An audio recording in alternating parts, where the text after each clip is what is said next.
Today, I want to share a story from the Japanese internet-famous author Uketsu, a short suspense mystery titled The Mysterious Package.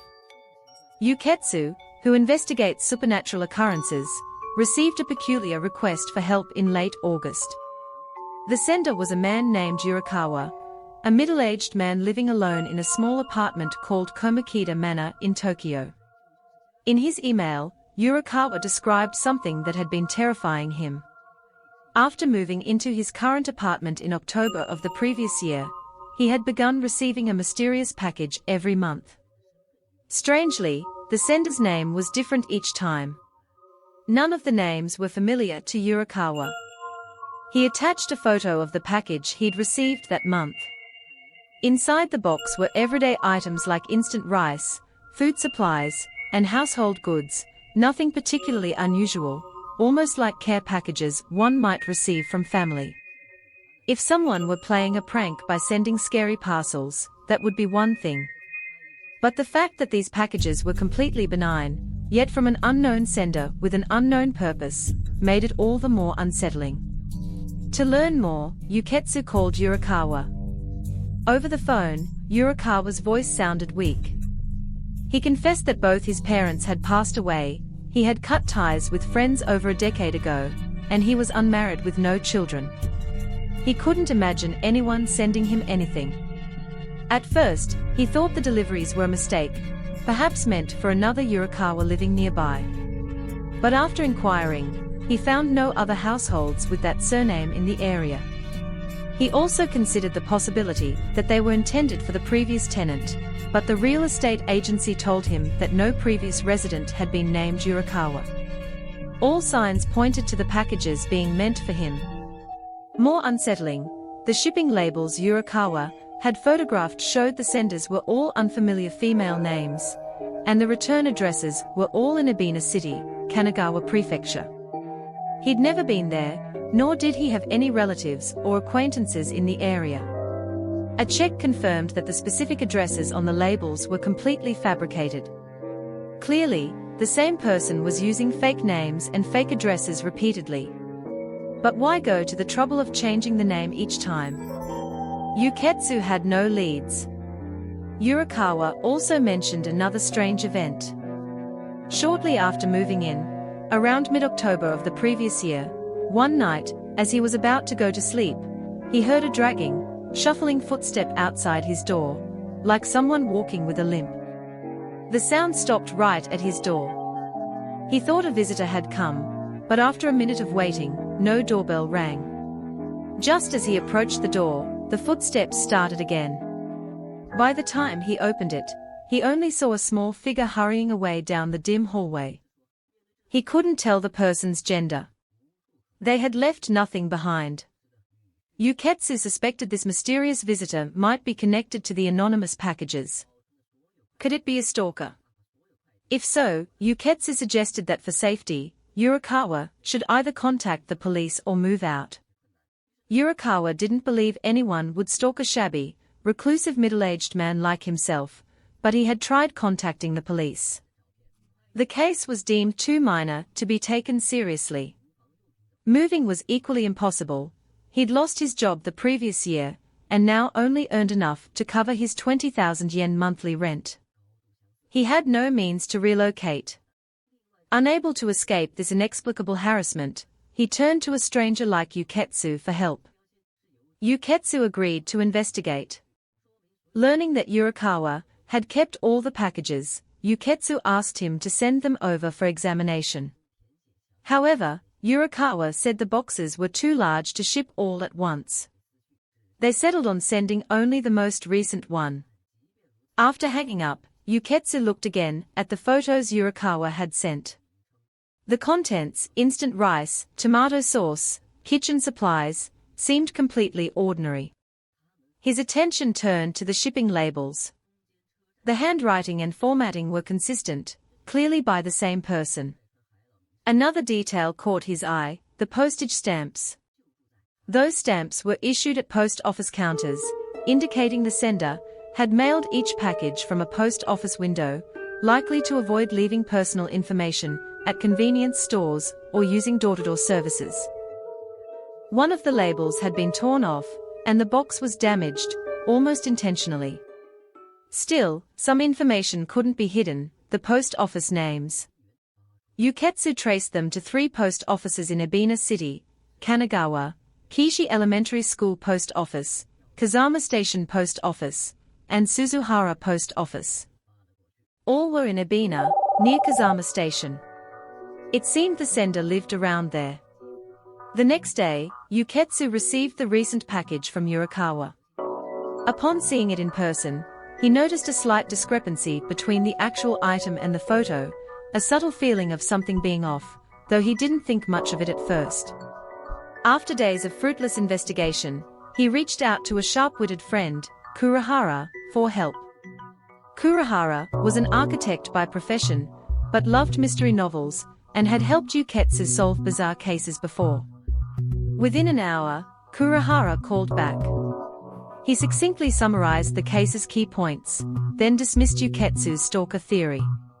A stalker, Kurihara argued, seeks to make their presence known, but the sender kept changing names, which contradicted that psychology. If the motive was malice, sending ordinary groceries made no sense. Thus, the sender's motive was puzzling. Kurihara focused on the frequent name changes, proposing a novel idea: the sender wasn't hiding from Yurikawa, but from the postal system. He explained that if a package is rejected, it gets returned to the sender. If the sender's information is fake, it becomes a problem for the postal service, and could get the sender blacklisted. Anticipating possible refusal, the sender used different fake names and addresses each time. Using 3 different post offices also helped avoid being recognized by staff. The use of female names likely indicated the sender was a woman. Then Kurihara noted a peculiarity about the post offices. All 3 were around Kazama Station, yet the sender didn't use the post office right at the station, or the one at Sakuragaoka, which required climbing many stairs, but instead went 2 kilometers to Kishi Elementary Post Office, or to the farther Suzuhara Post Office. After checking, Kurihara realized that Sakuragaoka Post Office was located on a hill and required ascending many steps. He deduced the sender must have had a reason to avoid riding trains or climbing stairs. His conclusion: the sender was a woman with a leg impediment, likely using a wheelchair. This instantly reminded Uketsu of the dragging footsteps Yurikawa had heard. So the visitor was likely the sender, who had traveled all the way from Kanagawa to Tokyo, dragged herself to Yurikawa's door, and left without doing anything. There had to be a crucial reason. Kurihara turned to the recipient information on the labels. The sender always addressed the package only as Mr. Yurikawa, never using his full name. Kurihara proposed that it wasn't that the sender didn't want to, it was that she didn't know his full name. In fact, she wasn't trying to send packages to Yurikawa personally, but to room 102 itself. This hypothesis clicked everything into place. The sender had come to the door just to check the nameplate, which usually only shows the family name, so she could write Mr. Yurikawa on the label. She used mail because her leg condition made it difficult to carry heavy items from Kanagawa to Tokyo each month.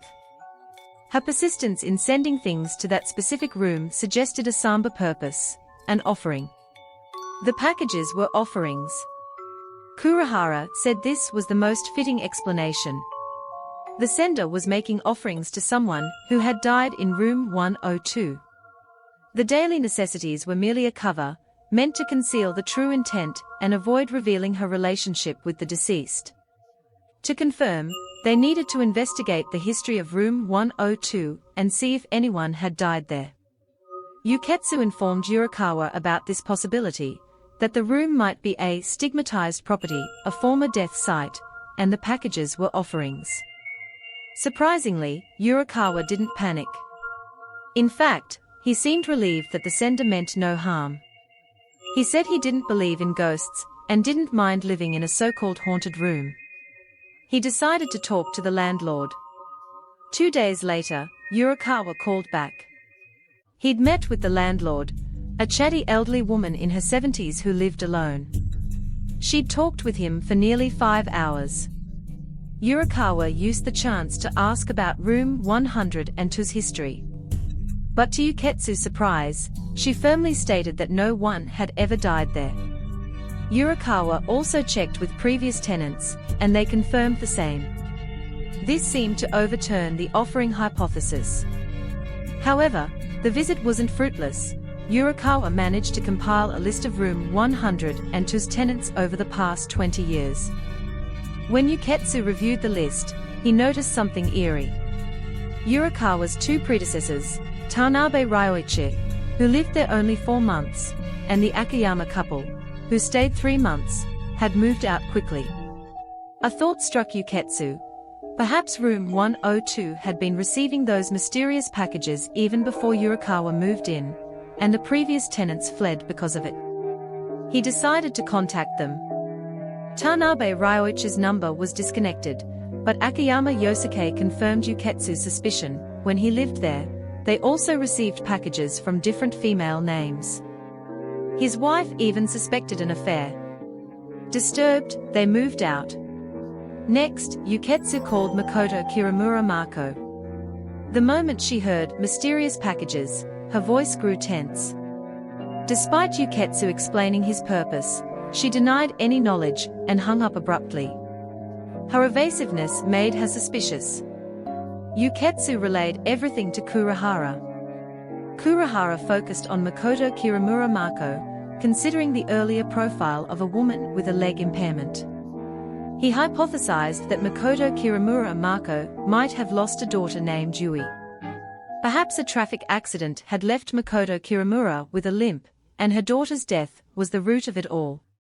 She kept sending packages to room 102 because that room held her daughter's memories, a vessel for her soul.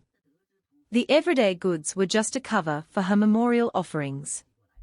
Uketsu found this plausible, but also puzzling. If Makoto Kiramura wanted to honor Yui, why not just stay in room 102?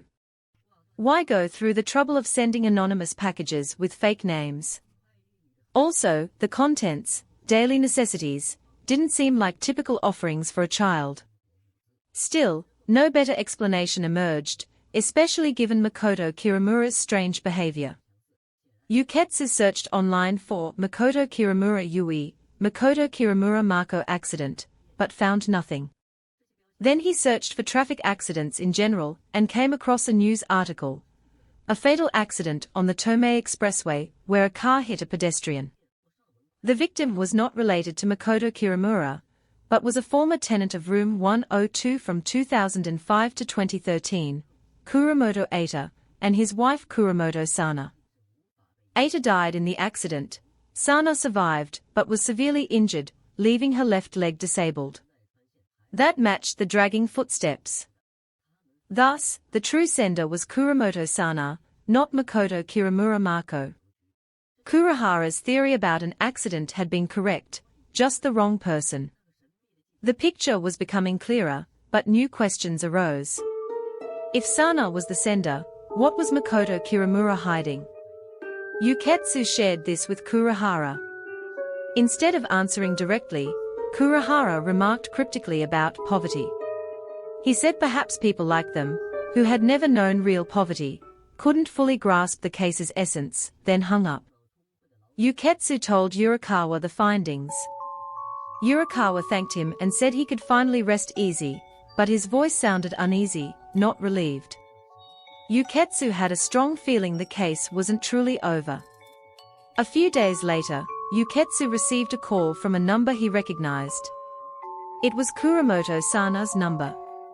But when he answered, it wasn't Sana, it was her older sister, Matsubara Ri. Ri was returning a missed call.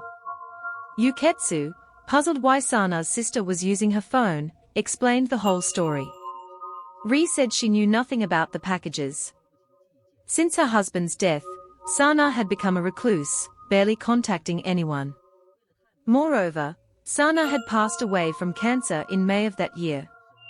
Uketsu was shocked. Yurikawa had received a package in August, 3 months after Sana's death. Who had sent it?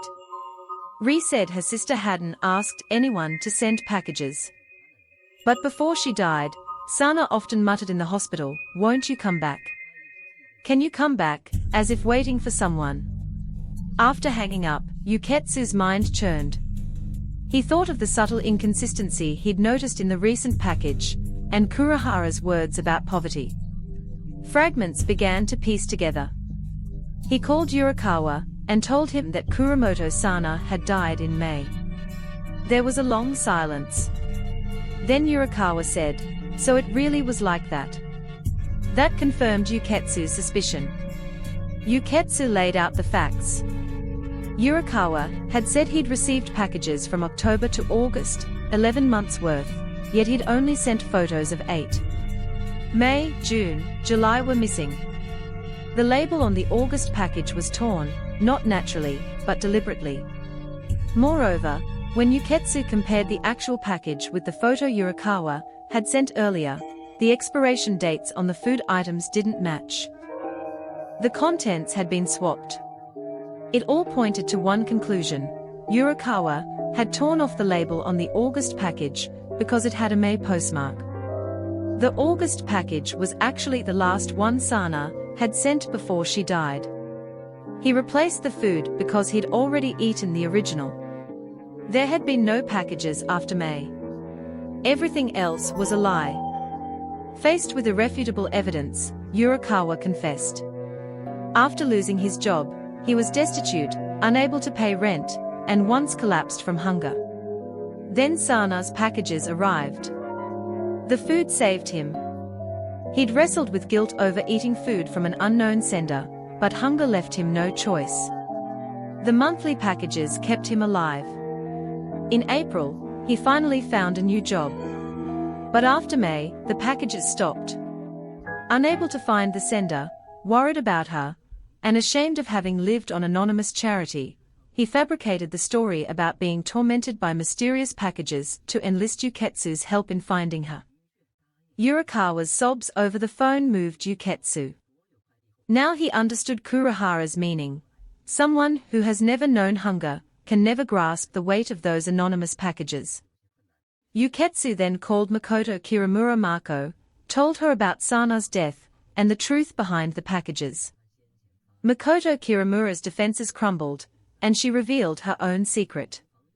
10 years ago, when she was 18, she gave birth to an illegitimate daughter. Abandoned by the father, she moved into room 102 with her newborn. With no support, she worked odd jobs, but fell behind on rent. Malnourished, she couldn't produce enough milk, and her baby's constant crying drove her to despair. Then the anonymous packages from Kuramoto-sana began arriving. The food restored her strength, allowing her to nurse her daughter. Those monthly packages became their lifeline. She only moved out after she found stable work and their situation improved. Her daughter, Yui, had grown into a healthy 9-year-old. Yui is too lively, Makoto Kiramura said. She's hard to manage. As mischievous as a little boy. She's always running off somewhere. Taking care of her keeps me busy every day. She had avoided the topic before out of shame for having accepted food from a stranger. Now, learning of Sana's death, she wanted to visit her grave with Yui to give thanks to the benefactor she never met. After hearing these stories, Uketsu felt many questions were answered. But one lingered. Why had Sana been so fixated on sending those particular items to room 102? They seemed less like memorial offerings and more like supplies for the living. The answer came when he re-examined the package photos. In one from October of the previous year, a corner of the box had been peeled back, revealing a hollow space in the corrugated cardboard. It was the perfect hiding place. Uketsu immediately tore open the box Yurikawa had sent and found a rolled-up strip of paper tucked into the corrugated layer. Unfurling it revealed a chilling text, a description of a folk ritual called kuchios, a form of spirit invocation. This ritual, derived from Buddhist practices, was different from ordinary seances. Rather than briefly summoning a spirit, It required the living participant to sacrifice their own soul to a mother goddess in exchange for the return of the deceased. The ritual required the participant to hold rice in their mouth, gaze into a mirror, and press paper smeared with the blood of the deceased's relatives or spouse to their lips. Once undertaken, the participant could never return to their former state. Seeing the words mirror and rice, Uketsu suddenly understood the seemingly mundane contents of the packages.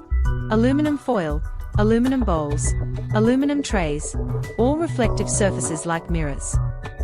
And every package contained instant rice. He realized with horror, Sana hadn't been making offerings. She had been using the residents of room 102 as unwitting participants in this ritual to bring back her dead husband, Kuramoto Eita. Her deathbed mutterings, "Won't you come back?" weren't random despair. She was waiting for Eita to possess a resident. Uketsu shook his head. One crucial element was missing, the blood-smeared paper. It had never appeared in the packages. But then a terrifying thought struck him. He looked at the food in the packages: mapo tofu, spicy chicken curry, ketchup, all red, liquid foods. If someone had injected a needle through the packaging and added a trace of blood, a starving person would never notice. Yurikawa, in his hunger, and Makoto Kiramura, desperate to feed her baby, had unknowingly consumed food laced with blood. When they ate the red sauce and wiped their faces with the provided napkins, the blood transferred to the paper. And as they ate, they inadvertently looked at their reflection in the shiny aluminum dishes. The ritual had been carried out in the most ordinary actions of daily life. Sana had meticulously transformed room 102 into an altar for her ritual. The packages that Yurikawa and Makoto Kiramura had seen as lifelines were actually carefully laid traps to bring back her husband. Uketsu dared not consider whether, after 10 years, the ritual had succeeded. Resurrection seemed impossible, and both Yurikawa and Makoto Kiramura were living normally now. Sana's plan appeared to have failed.